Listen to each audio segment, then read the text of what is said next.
Creativity, you gotta like it. You gotta love it. It takes us places. It also takes you away from places. Whew. I don't know how many musicians and actors always talk about that.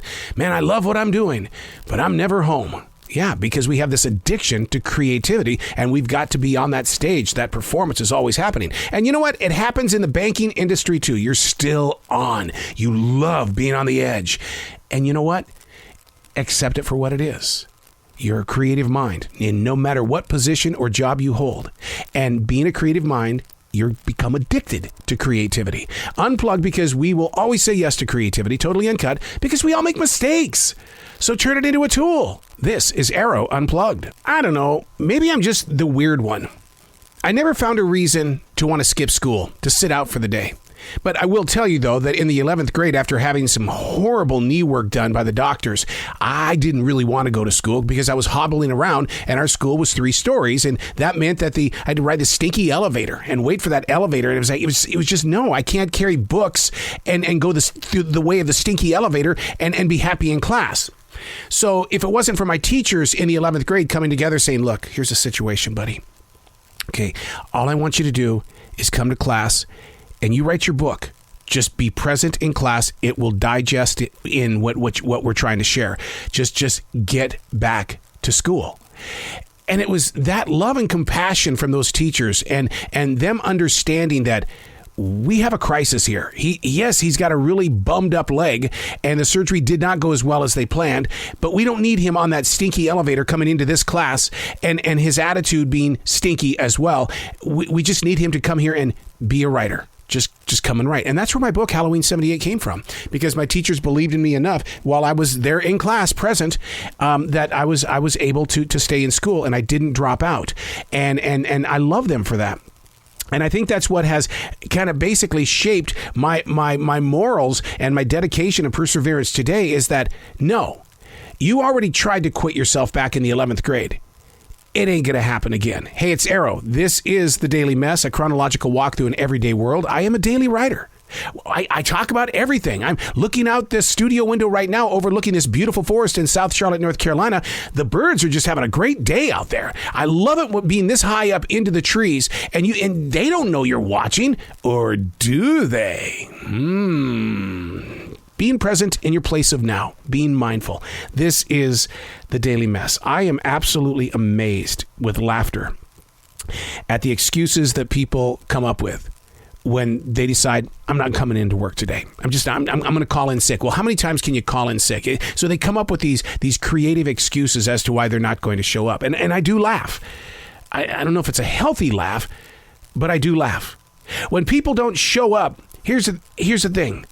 My workload increases. And it's not just, have an essential job workload. This has always been the way that it's been, even with my 42 years in radio. When somebody decides they're not going to show up, my workload increases. So I laugh. That's how I handle it. I just laugh. Which is the reason why I could really relate with that movie, The Joker. The way that he was able to turn negatives into a moment of laughter. And they say that's an actual sickness. And I don't think I have it. I know how to take a moment where I would like to be angry and I just laugh. Because I'm not going to suddenly leave. I can't do that to another human being. I mean, I thought radio people had the most creative ways to get out of this stuff until I stepped into retail.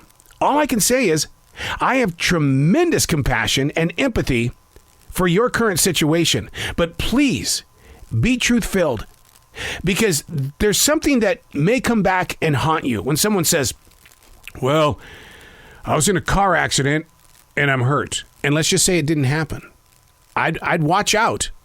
Because when you start using invisible excuses in your reason to not come to work, things begin to happen. For instance, somebody recently said, I was bit by a stray dog. I need to go get a rabies test. I hope it happened, because there's a lot of stray dogs out there, and I don't want to ever see that actually happen to you. I'm praying for you. I really am praying for you. So you've got to really kind of watch what you're doing after you've shared an excuse that may not have actually taken place. But once again, these are moments where I kind of laugh.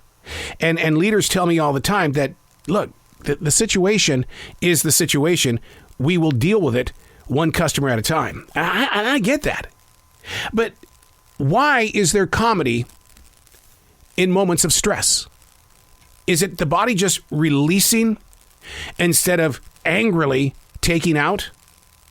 I don't make the attempt to always be positive because it's very difficult. You can't always be a positive person, but the image of yourself can come across as positive. Because here's the thing, after 9 hours of being on my feet, and you don't sit down in retail on the front line, the essential line, you don't sit down. You got to stay on your feet. You learn to face the fire. You locate the solution. That's always been my thing. Find the solution. Okay, you got a problem? This is the customer coming to me. You got a problem? Let me listen. Mm-hmm. Yeah, right. Oh, that's no sweat. Let's locate the solution. Then this way, the relationship continues. And it's the same thing with coworkers.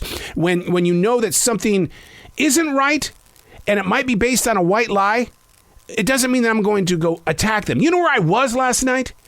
Most people get out from work at this time, but I don't do that. I don't do that. My source is not going to be poison on somebody else's path. Laughter is very contagious. And I think sometimes people rely on my laughter when in reality, I am stressed out to the hilt. I remember a manager who's basically the store keeper now. He's like the top dog.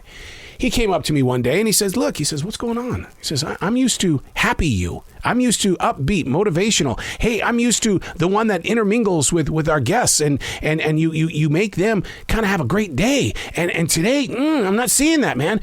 Everything okay? See, in my moment of being normal, having a situation like everybody else, they didn't really kind of warm up to that. So therefore, when I go in now, I'm laughing all the time. All the time. I'm Arroe, and that's the Daily Mess.